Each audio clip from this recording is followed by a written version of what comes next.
Let's go to that location now and catch up with Ben English, the editor of the Daily Telegraph, and Sky News reporter Julia Bradley to get your verdicts. Thanks for joining us, guys. I've got to tell you what, to me, it was Tweedledum and Tweedledee. They looked the same, they sounded the same, and there were more big government promises from Dominic Perrottet and more talk of small business from Chris Minns. It was kind of reversal of their party positions, I think. But give us your insights. You go first, Julia. Was there a clear winner? Well, we were just talking before, and I think Chris Minns really did come out with that edge in the sense that he was really confident, he was really relaxed, and straight away when he came down onto the stage, you could see him going out and mingling with members of the audience, shaking their hand, having a chat with them. It was really comfortable, really relaxed. I thought Dominic Perrottet did really hit those messages that he wanted to hit, that, you know, he was talking about cost of living relief. That was really the question that continued to come up throughout the night tonight from members of the audience. And he maybe had a little bit of an edge there when he was talking about relief, energy bill relief and things like that. But overall, Chris Minns did really seem to have that confidence and more of that relatability and that down-to-earth nature. Yeah, we could certainly see from the audience questions, people really focus on those grassroots issues and the cost of living, unlike Don Farrell, as we've showed in the last few minutes. Ben, what are your thoughts? Certainly Dominic Perrottet was on the defensive for most of the debate, but he has the runs on the board, doesn't he, when it comes to infrastructure and economic management?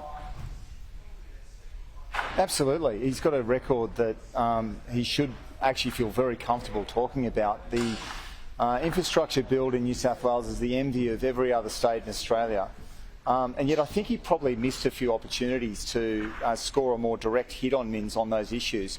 In the end, I think he got there, but I think the first sort of 20 minutes or so, you know, Minns was a bit more. In fact, I think at the start, Minns is almost like a Demtel salesman, like he was actually too amped up. Yeah. But after a while, he actually got into a good patter. A rhythm. Yeah, he did. But I thought also he was just, as you say, higher energy, just sort of up for it. And Dom, I think, took a lot longer to really get cracking. He did in the end, but by that time, perhaps the damage was done. Yeah, I think in cricketing terms, you could say that Chris Minns was on the front foot more often and Dom Perrottet on the back foot. Let's just have a look at a couple of clips from the debate. But I think the best thing we could do for the long-term future of cost of living in New South Wales is stop the madness of privatisation. Because privatisation, directly in relation to ports, directly in relation to energy and toll roads, has meant you pay more.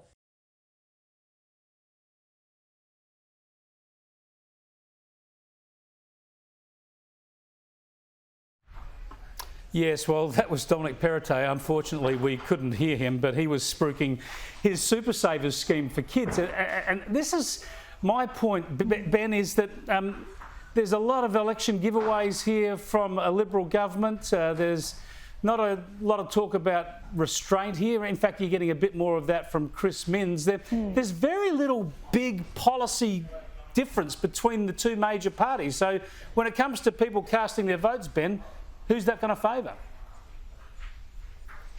I'm not sure I agree with that. I think Perrottet's coming into this election with at least 4 landmark reforms. Probably hasn't been mentioned enough, but the land tax reform that he's brought about is monumental. It's a very big change in the way people can approach buying a home. The cashless pokies is another point of difference. It wasn't even mentioned here in Panthers. Maybe that's a good idea here. And then, of course, you've got as you said, the Super Saver, the future fund for kids. Nested. And then starting kids a year earlier. They are big reforms. You haven't seen a leader coming into an election with reforms of that nature, I reckon, in a generation in New South Wales. So I disagree on that. I guess what that comes down to is he hasn't communicated them. Yeah, indeed. Thanks so much for your time, Ben and Julia. I appreciate it.